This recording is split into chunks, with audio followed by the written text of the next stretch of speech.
There's a writer that has been very influential on my spiritual journey, and her name is Anne Lamott. She's sometimes referred to as the people's writer, and she gives us these thoughts. She says, a human life is like a single letter of the alphabet. It can be meaningless, or it can be part of a great meaning. She continues, our little church is filled with people who are inside praying and out there on the streets working for peace and freedom. They are people in community, people banding together to work on themselves and for human rights. They follow a brighter light than the glimmer of their own candle. They are part of something beautiful. You know, I think that's what we're committed to doing here at MCC San Antonio. Working together to become part of something beautiful. I live in the same world that you do, and I know that it's filled with a sometimes overwhelming amount of information and drama, turmoil and activities from all over the world. And we know this because we're all connected with our iPhones and our Androids and our tablets and every other electronic device known to humanity that we can possibly buy.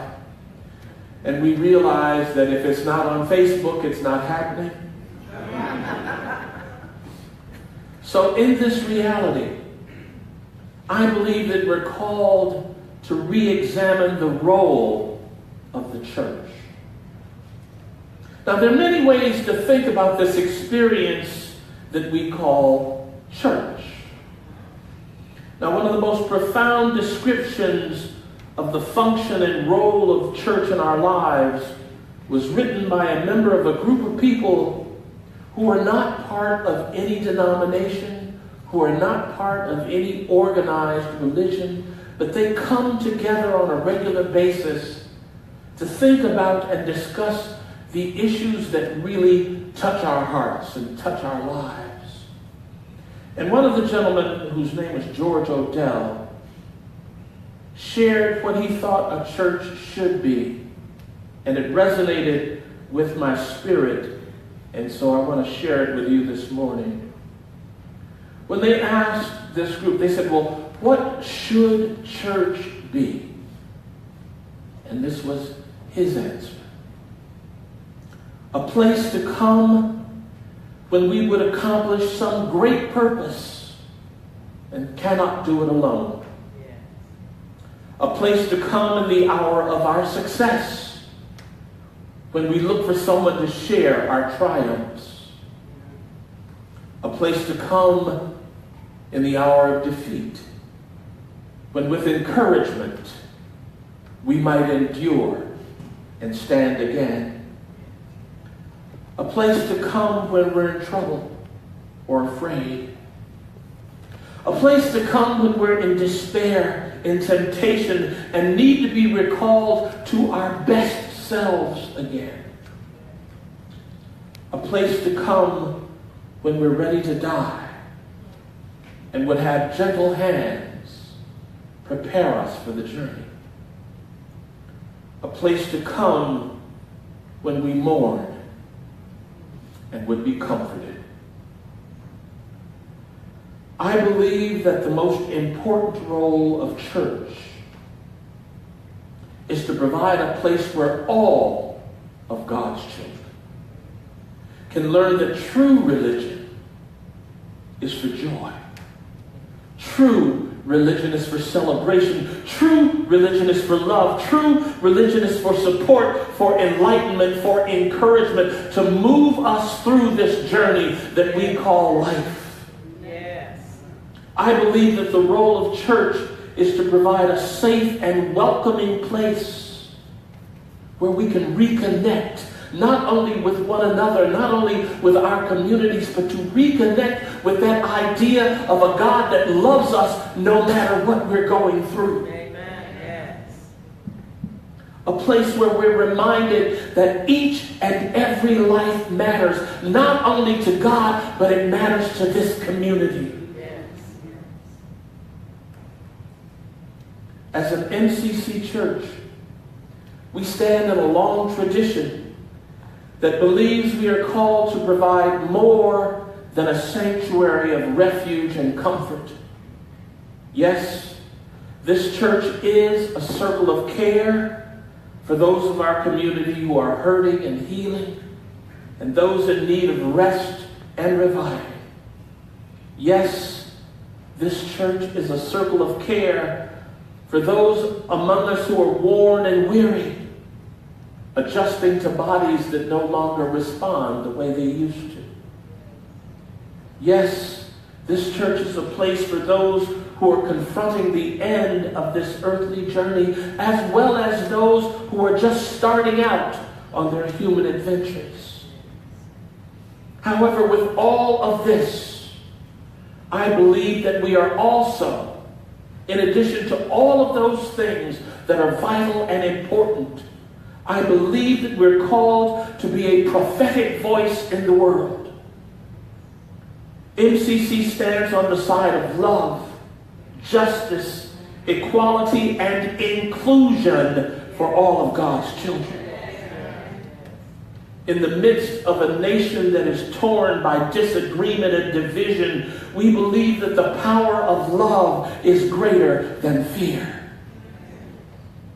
We believe that the salvation of the world begins here and now, and that all of the critical issues that we face daily in our lives are in our hands to either take action or to relinquish our responsibilities to those who stand blocking the pathway to progress.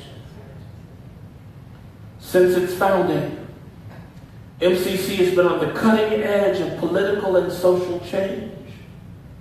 We have boldly and fearlessly advocated for gay, lesbian, transgender, and bisexual issues. We have marched and we've sang and we've demanded equal protection and equal civil rights for all of God's people. And even though you can now get married in all 50 states, regardless of your sexual orientation or gender identity, you can still get fired from your job for being gay or transgender in 28 states, and that's unacceptable.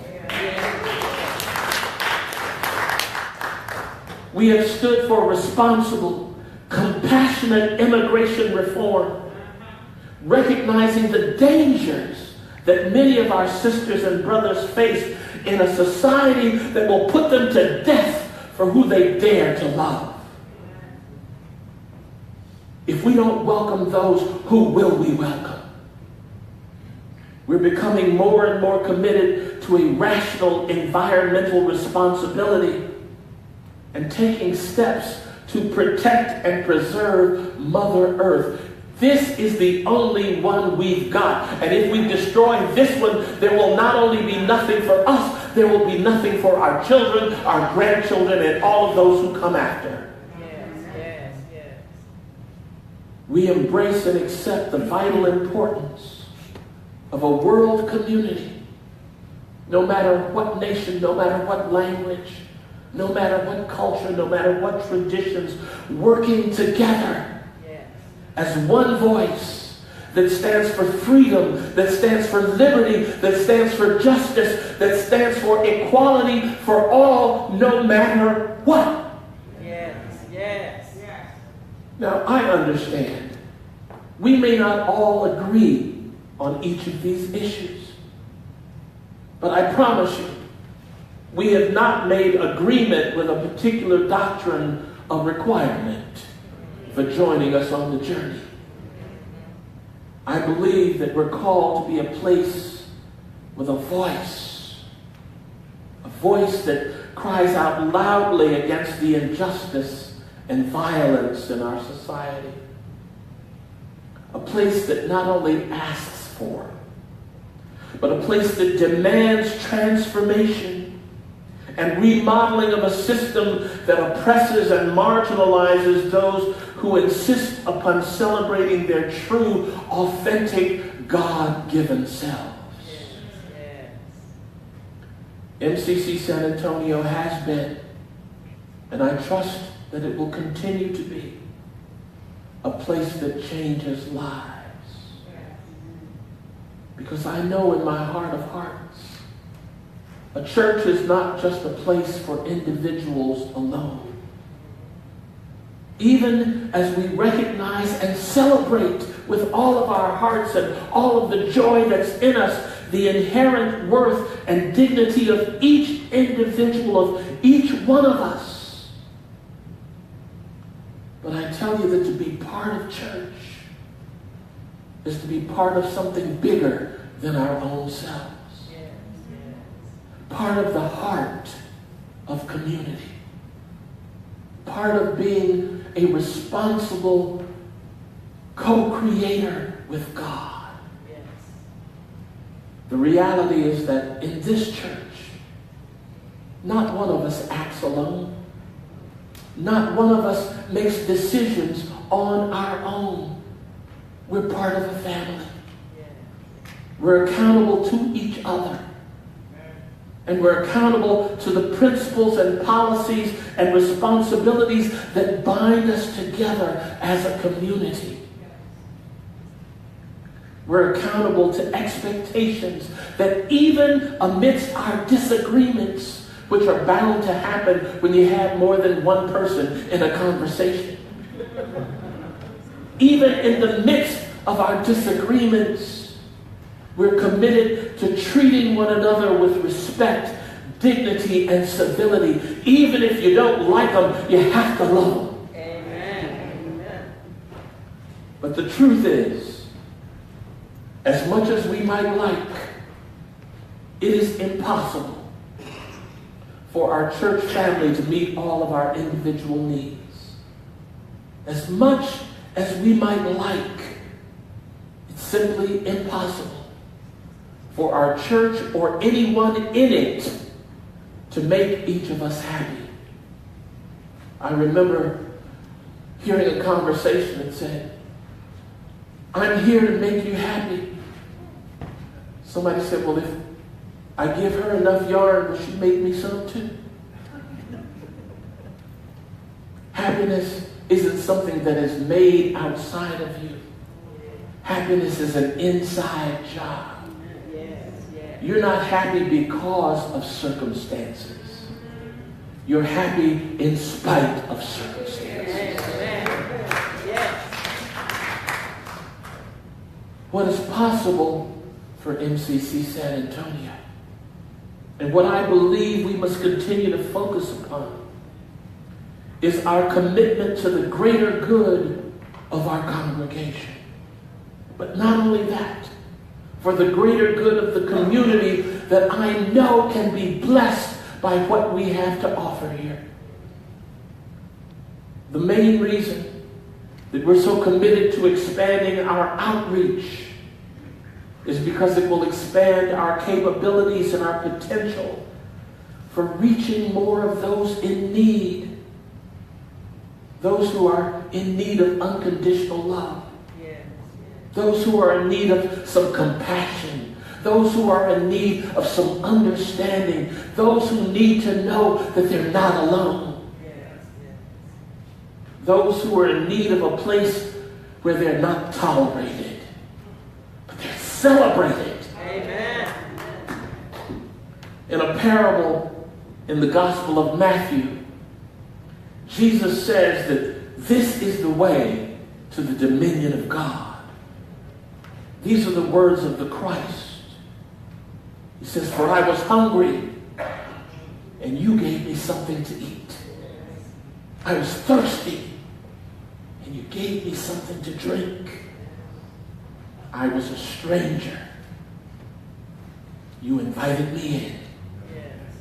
I needed clothes, and you clothed me. I was sick, and you looked after me. I was in prison. You came to visit me. When we reach out to what society has called the least of these,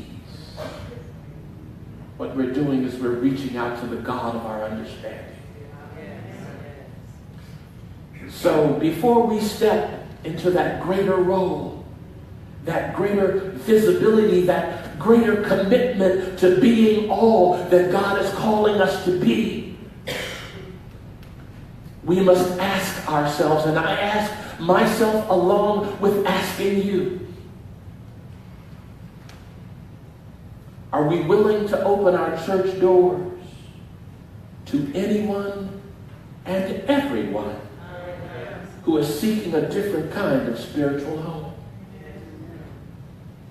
Will we reach out and share with those who express an interest in our inclusive, liberal faith? When people ask us about our faith, will we tell our friends and neighbors about this place?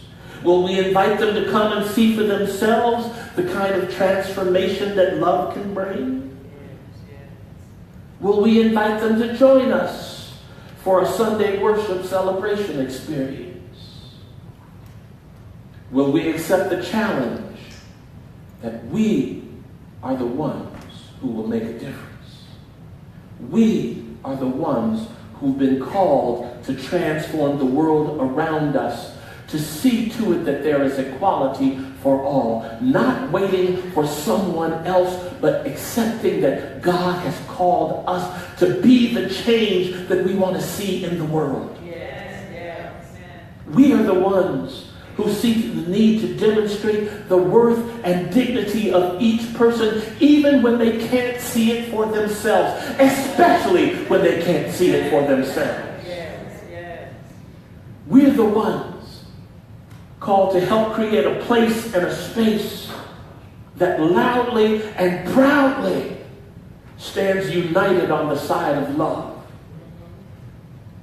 So will we commit to lovingly ask each other? Now here comes the part where the amen stop. Will we ask each other to continue to contribute to the financial support that funds the promise, potential, and policies of this, our church community? Amen. Amen. I tell you that in a world that so desperately needs to know wholeness, that needs to know justice, compassion, and kindness, I believe that we're called to demonstrate a living faith. A faith that is not confined within these walls, but a faith that lives and walks and talks in everything that we do, in everything that we say, and every time that we interact with someone. That love of God that is within us reaches out to embrace and lift people and encourage people and let them know that they're not alone. I believe that we are called to embody and to demonstrate God's love is for everyone. Yes. Do you believe that this morning? Yes. God's love is for everyone. Yes. One of my favorite writers, Nancy Schaefer, writes in her prayer for this church. And I ask you to pray this prayer with me. Pray this prayer with your neighbor. Pray this prayer for those who have been a part of this community. Pray this prayer for those who will become parts of this community. It says, dear God of life and love, grace and mercy, may each one of us have bodies that want to stand next to other bodies, so that no one stands alone and no one aches and does not say so. May we always have enough room for those many who want to come in. May those who cherish this church be so glad that they cannot stop speaking, stop asking, stop sharing, stop supporting. May we notice each one who is new and invite her or him to stay. And finally, may our list of names for the holy not ever be finished. And may we hear God chuckling with us as we find still more. May it be so. Amen. Amen. Amen.